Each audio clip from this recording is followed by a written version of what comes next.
Hello, brothers and sisters. Today, we're going to talk about something very real. Something many couples are quietly facing. What happens when love in marriage slowly grows cold? Many people marry believing that love alone will be enough to keep them together. But after a few years, one day they realize we're not the same anymore. They still share a home, a bed, a life, yet their hearts have become strangers. Some marriages look peaceful on the outside, no fighting, no drama, but inside they are frozen and empty, like winter without sunlight. The saddest part is that many couples don't even know how it happened or how to find their way back. When life becomes too busy, everyone today is busy. Husbands work long hours to pay the bills. Wives balance jobs and childcare. Mornings are rushed. Nights are exhausted. They see each other every day, but they no longer truly see each other. Think about it. You come home after a long day, and instead of a warm conversation, you grab your phone, scroll through social media, or watch videos in silence.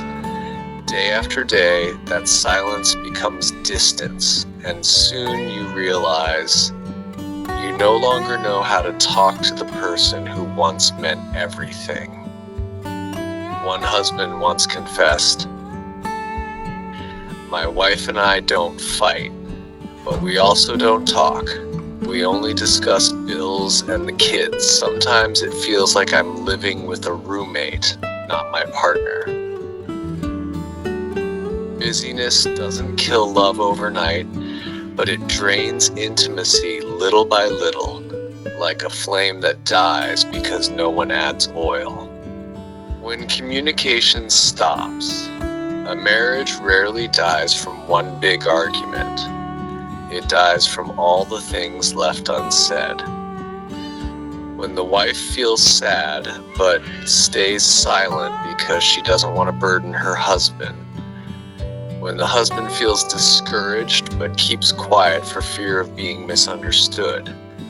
When both choose silence to keep the peace, but in truth they're building walls instead of bridges.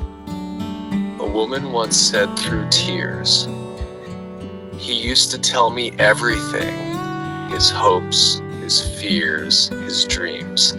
Now, no matter what I ask, he just says, it's nothing." Communication is not only about words, it's about connection.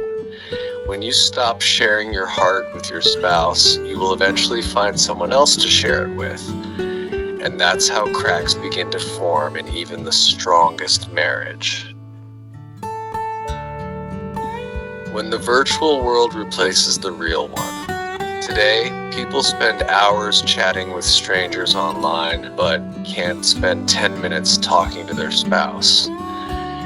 We live in a strange time.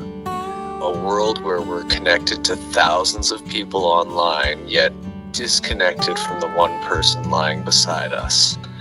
One wife said, "He lies next to me, but his heart is inside that phone. I feel lonely even when he's right here." This is the tragedy of modern marriage. No one cheats physically, but their hearts have already drifted away. When forgiveness becomes hard before marriage, we say, "I love you for who you are." After marriage, we try to change that person into who we want them to be.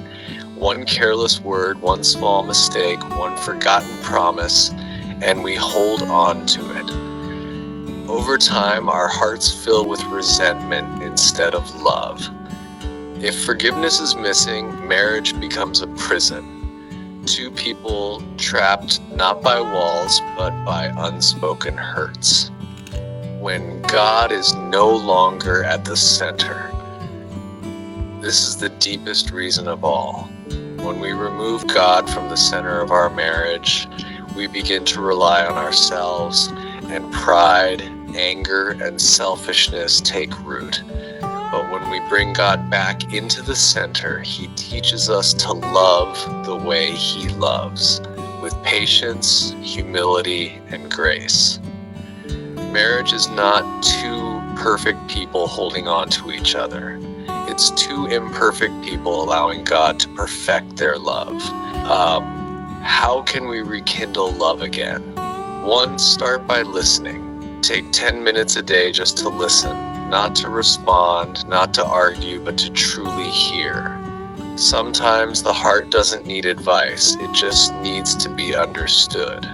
2, spend quality time together. Have one meal without phones. Take a walk together. Pray together before bed. These small moments can heal what words cannot. 3, pray for each other every day. When you pray for your spouse, you're not only asking God to change them, you're allowing Him to change your own heart too. 4, say thank you and I'm sorry often. 2 short phrases, yet they can bring more healing than hours of silence ever will. If you find this message helpful, don't forget to like and share it to encourage other families. And if you haven't subscribed yet, consider joining us, a community learning how to love the way Christ loves us. Marriage isn't the journey of finding a perfect person. It's the story of 2 imperfect souls walking with a perfect God.